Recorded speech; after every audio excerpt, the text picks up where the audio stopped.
bonjour à tous, je suis Alexis Favre, je viens avec cette vidéo et avec mon ami vous parler d'une nouvelle réalisation qui va être en cours de tournage en mai et qui s'appelle Mike. Bonjour, je suis Quentin Bernard et je suis l'acteur principal sur la série Mike.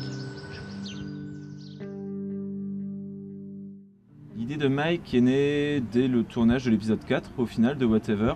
On était en mars 2016 si j'ai des bons souvenirs.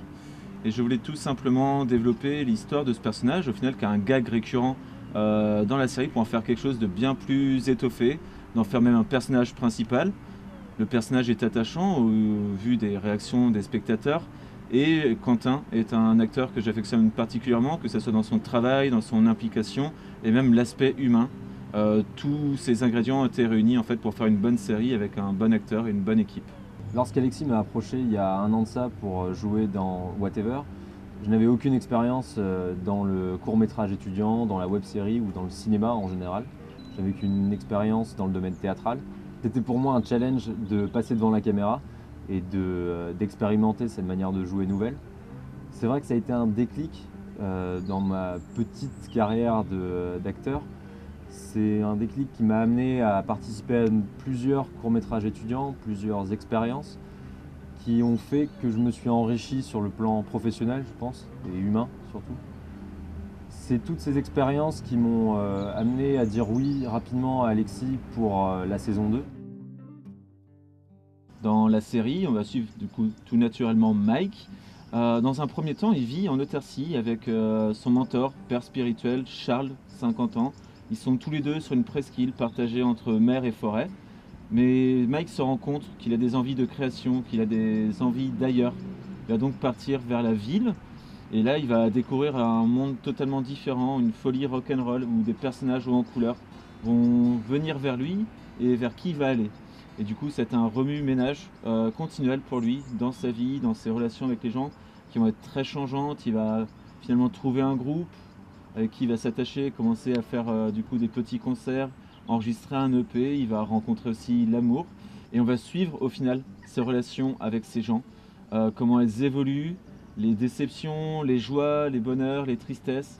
Il y a voilà, une dimension musicale mais aussi plus fictionnelle du coup dans Mike, qui est une histoire qui se suit bien. Il y a beaucoup d'arches de narration différents, des personnages qui sont très attachants. On a un batteur narcoleptique, on a un hippie de 50 ans. Il y a vraiment une galerie de personnages et un univers décalé qui vient dans cette histoire et qui viennent en fait et qui gravitent autour de Mike et qui vont finalement changer sa vie, sa perception du monde, qui vont quelquefois conforter ses attentes de ce monde extérieur et quelquefois le décevoir en fait dans ses relations humaines et professionnelles. Ce sera l'occasion pour moi de développer en profondeur ce personnage qui jusqu'à là n'était qu'un running gag. J'espère pouvoir justement lui apporter plus de sensibilité, peut-être plus de passion, et vraiment essayer de faire ressortir ce côté très humain et à travers un travail d'actorat qui, bien compliqué, j'espère, va être extrêmement enrichissant. Pour un acteur, c'est un challenge assez incroyable de profiter de 1 heure quasiment de présence à l'écran.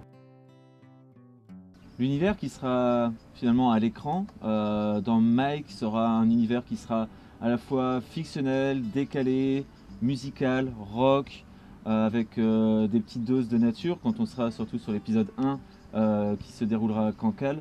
Il y a vraiment plusieurs sources d'inspiration comme ça qui sont venues de par mes lectures, de par les films et séries au final que j'ai regardés. On part de Frank, on part de Camelot, on part de Only Lovers Left Alive de Jim Jarmusch. Donc il y a vraiment des dimensions différentes, des univers différents qui viennent que j'ai attrapés ci et là pour certains aspects en fait. Sachant que Mike est vraiment une fiction et vraiment une série avec une variation d'univers, d'intentions, de sentiments qui sont décrits dans l'écriture et à l'écran. Finalement, j'ai joué sur ces inspirations, j'ai joué aussi sur mes propres inspirations à moi et sur ma propre créativité pour vraiment créer cet univers complet, global.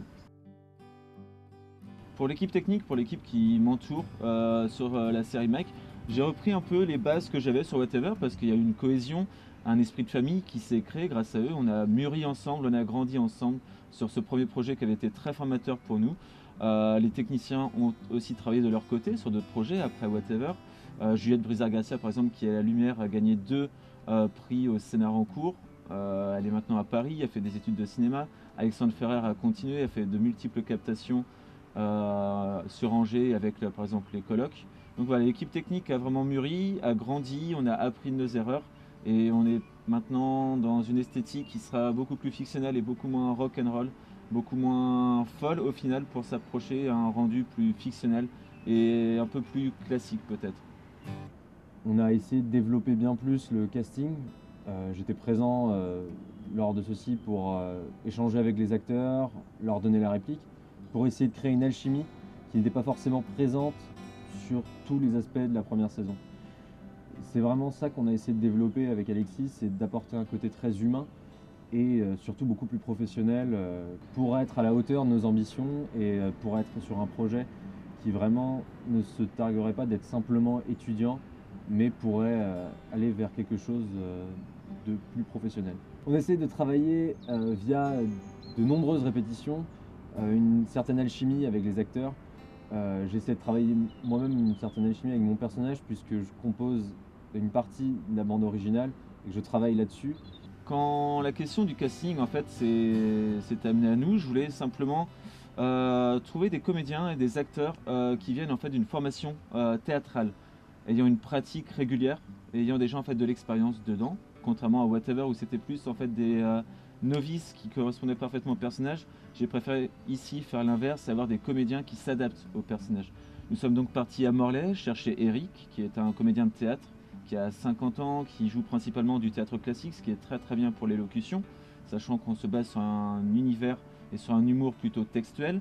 Et derrière ça, pour tout le reste du casting, nous sommes allés chercher des étudiants à Rennes et dans la région rennaise, ayant de la pratique théâtrale ou de l'actorat depuis quelques années maintenant, afin de vraiment coller au personnage et pouvoir travailler justement juste sur les dictions et autres.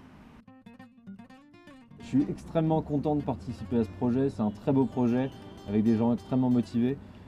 C'est une occasion unique pour nous tous de montrer qu'on est capable de réaliser nos ambitions, de vraiment réaliser quelque chose de très beau.